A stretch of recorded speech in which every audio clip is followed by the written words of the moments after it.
teams get 6 months to rescue economy. SIM and NIN. Subscribers kick against Friday deadline demand extension. Crisis hit Eco Disco. Chairman, directors disagree on MD sacking. Defense Intelligence Agency holding abducted Lagos editor, says IPI. Olubadan designates healthy, will appear soon in public, says Sun. And NLC falls Abure's return, LP tips OB for 2027.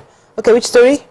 I have the Eco Disco story. This is because it's looking like the former MP boss and the story around her. So the MD CEO of Eco Disco, Mrs. Tinubu, was supposedly relieved from her position and added back to WPG Limited, the co-investor who seconded her to Eco Disco, according to them. And this was single-handedly signed by the chairman of the company, Mr. Duru Otubo, the EKDC chairman, single-handedly signed a letter, relieving her of her duties. But now we have and replacing her with the head of commercial. And we have the director and a chairman of the legal and regulatory committee of the company, Mr. Babo Egerego, who is disagreeing, saying that, they only asked those involved in a fraud investigation, those connected to an alleged fraud and negligence investigation, to step aside. And this does not include Mrs. Tinubu, but the chairman, probably for personal reasons, has done this. And he says that the chairman cannot represent the board in a singular position, and that the contract of employment of Mrs. Sanda is in compliance and with the other directives of the NERC, because the chairman is basing it on non-compliance with the NERC directives. He says so he doesn't know. He said the said order of the NERC hearing displayed are unambiguous and incapable of and unyielding to plural interpretations. There was nowhere in that order where the NERC requested the removal of any staff, either seconded to or hired by EKDC, except those connected to the alleged fraud and negligence. And he named them Wala Joseph Kondoti, Sherry Adegbero, and Ike Aleche, who are the individuals being investigated. But in some way, they found a way to just, add. I said that happened to me now. And slide their name and tell that to go. He said Mr. Adere Otubu's letter, therefore, was done in bad faith and in vengeful revenge against the MDCO for escalating the alleged fraud and issuing queries against one of his proteges, whom he had desperately sworn to protect by all means. Rather than comply with the order of the NERC, a recourse to subterfuge was hatched and the purported termination. There are no doubts that a deliberate agenda and unconcealed mischief or to misread the orders of the NERC to malign Mrs. Saunders' reputation for daring to escalate the issue, and queries to Wala Joseph Kondoti for alleged fraud through the use of ghost workers for 3 years. So the audit committee which these members are made up for refused to investigate ghost workers for 3 years. But how does it extend to the MD CEO's position? I don't like cheating in my life. That cheating I don't like. I hope it's investigated. And yes, look at all around. Another story in Punch. The Nigerian chapter of the International Press Institute have said on Wednesday that they're missing. There's this editor that was taken away. They thought he was abducted, but they have now traced his whereabouts to the Defense Intelligence Agency.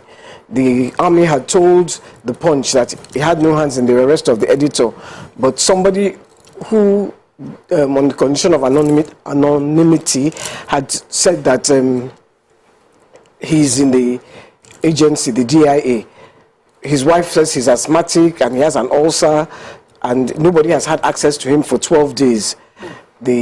So they're saying, look, please, I charge him to court. If you're charging him to court, they came to the house, abducted him, they were all in uniform, and they took him away, even while the wife was begging, please. And they said the Constitution says you cannot hold a resident for longer than 48 hours. Okay, and that's story in Punch? Yes.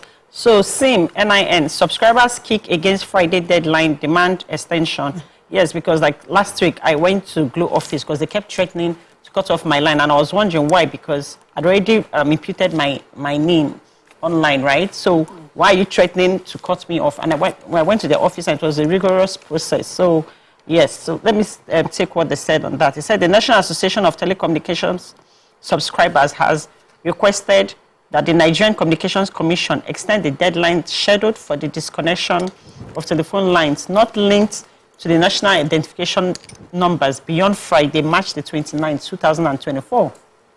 The subscribers' body argued that telcos agents were failing to capture all necessary information needed for verification, just as it also cited difficulties in uploading the captured data on the National Identity Management Commission's server.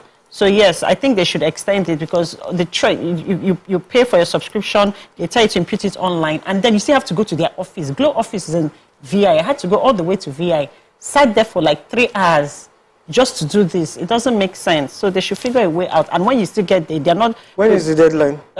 It's supposed to be 29 tomorrow. Tomorrow. Now they want to push it because it's not fair to people. People have work to do. I had to leave work. People have meetings. So people came from afar. And when you get there, they're not even... there's no structure in organized. place. I sat down somewhere for an hour before they told me that, no, I'm in the wrong place. When I almost got to my turn, I had to go somewhere else.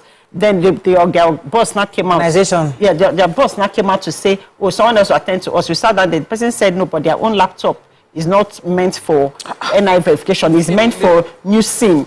We now had to move. It was such a stressful day for me at Glow, yes, in VI. So I think they should do something about this because you can't just cut off people's lives and just put some people on live on hold. Exactly. All right, so the Chief of Defense Staff, Major General Christopher Musa, vowed that those behind the deaths of the military personnel in Delta will be hunted down. Specifically, he said that to the perpetrators of violence who seek to sow division and fear among our people, know this, our resolve will not waver.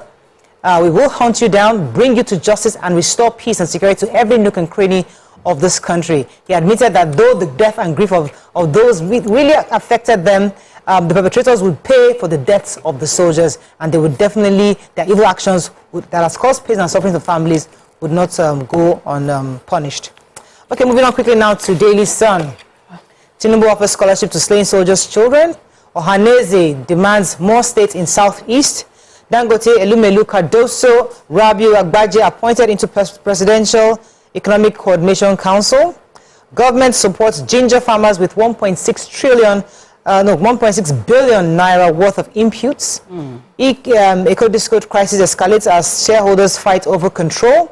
APC names Uzodimma or two others party zonal coordinators. Obasanjo prefers solution to banditry and kidnapping. And NLC rejects Abure's re-election. Party reserves 2027 presidential ticket for Peter Obi. Okay, which story are we starting with in Punch, in Daily Sun? Okay, the story is taken. Okay, let me go ahead. Okay, so Ohanaeze demands more states in the Southeast. Ohanaeze Ndigbo yesterday demanded the devolution of power in the ongoing constitutional review by the National Assembly. This is as Enugu State Governor Peter Mba he charged Ndigbo to rediscover their innate economic potential and avoid acts capable of self-destruction.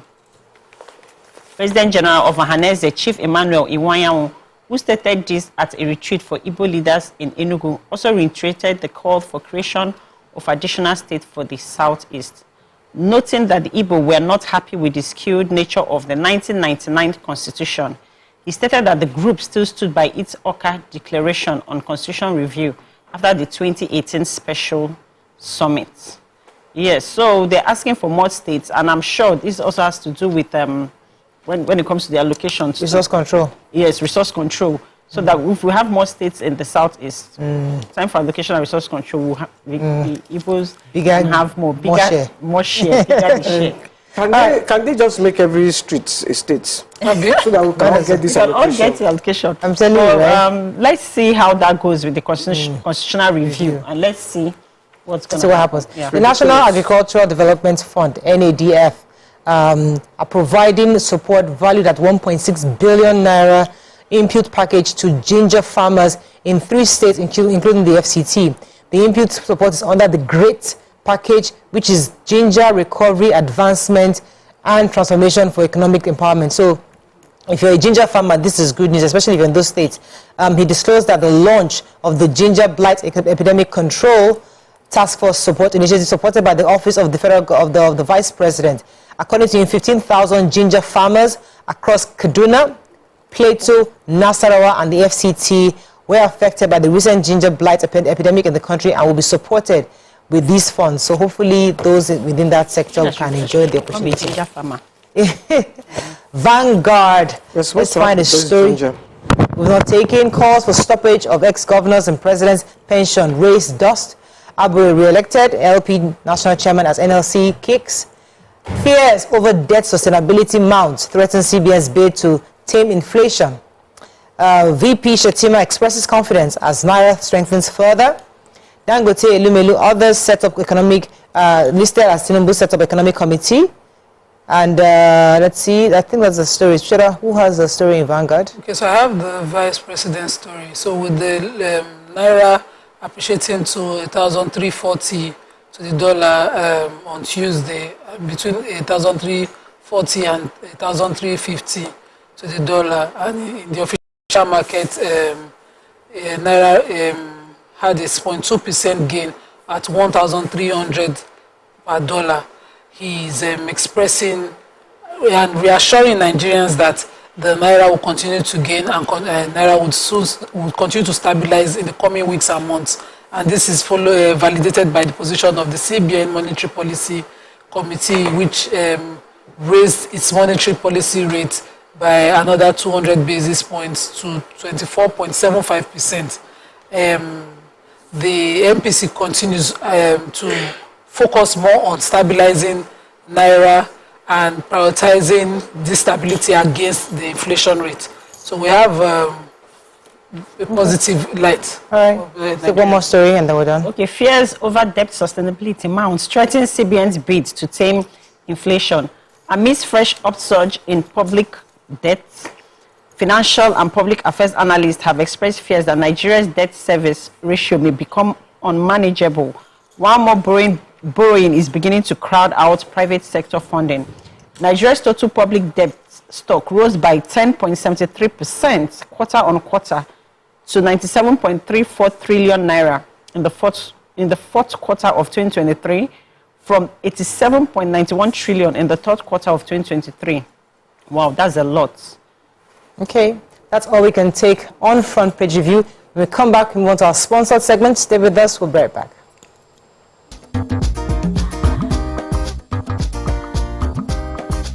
Stay tuned. Your View will be right back.